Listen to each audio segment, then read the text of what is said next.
দাজ্জালের নাম তো আপনারা শুনেছেন। ভয়ঙ্কর ডেঞ্জারাস একটা ক্যারেক্টার। পৃথিবীর শুরু থেকে শেষ পর্যন্ত এর চেয়ে বড় ফিতনা আসেনি, আসবেও না। দাজ্জালের ফিতনা। সে তার এক চোখ থাকবে, আরেক চোখ এরকম বন্ধ থাকবে, এখানে লেখা থাকবে কাফারা। কোনোভাবেই তাকে দমানো যাবে না, হত্যা করা যাবে না। আল্লাহ নবী ঈসা আলাইহিস সালাম তাকে হত্যা করবেন। তো যে ব্যক্তি সূরা কাহাফ তেলাওয়াত করবে, সূরা কাহাফের প্রথম 10 আয়াত বিশেষ করে মুখস্থ রাখবে, আল্লাহ তাআলা উসিমা মিন ফিতনাতিদ দাজ্জাল, দাজ্জালের ফিতনা থেকে তাকে বাঁচাবেন।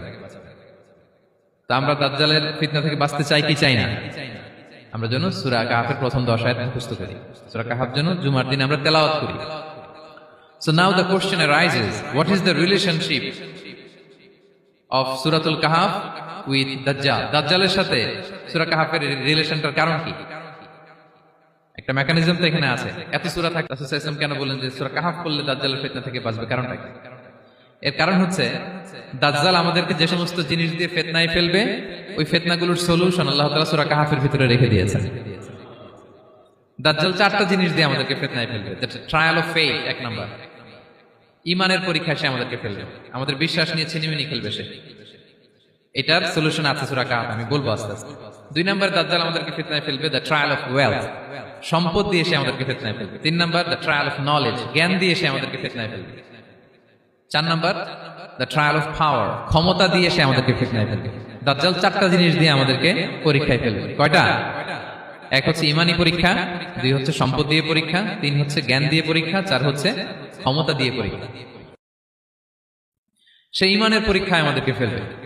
সে এসে বলবে আমি তোমার রব, এবং এটা প্রমাণ করার জন্য যা যা দরকার আল্লাহ তাআলা তাকে সব দিবেন। সে সব করতে পারবে। সে বলবে আমি তোমার রব। যদি বিশ্বাস না হয়, তোমার বাবাকে যদি জীবিত করে বিশ্বাস করবে?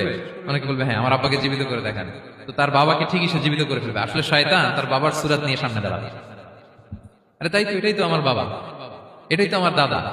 মানুষ ফিতনায় পড়ে যাবে, ঈমানের ফিতনায়। সে ভাববে আসলে এটাই বোধহয় আমার রব, এবং তাকে এত ক্ষমতা দেয়া হবে, তার ডান দিকে থাকবে জান্নাত, বাঁ দিকে জাহান্নাম। তার কাছে আল্লাহ এটা দিবে। যে তার কথা শুনবে তাকে সে জান্নাতে ঢুকাবে, কিন্তু জান্নাতে ঢুকে সে জাহান্নামের শাস্তি ভোগ করবে। এটা তার বাইরের মানুষ বুঝবে না, অ্যাপারেন্টলি এটা জান্নাত। আর যে তাকে মানবে না, তাকে সে জাহান্নামে ফেলবে, কিন্তু জাহান্নামে ঢুকলেও সে জান্নাতের নাজ নেয়ামত ভোগ করবে। তাহলে এই যে ঈমানের ফিতনায় সে ফেলে দিবে আমাদেরকে। তো ঈমান কি করে বাঁচাবো, এটা সলিউশন আমি শোনাবো আপনাদের।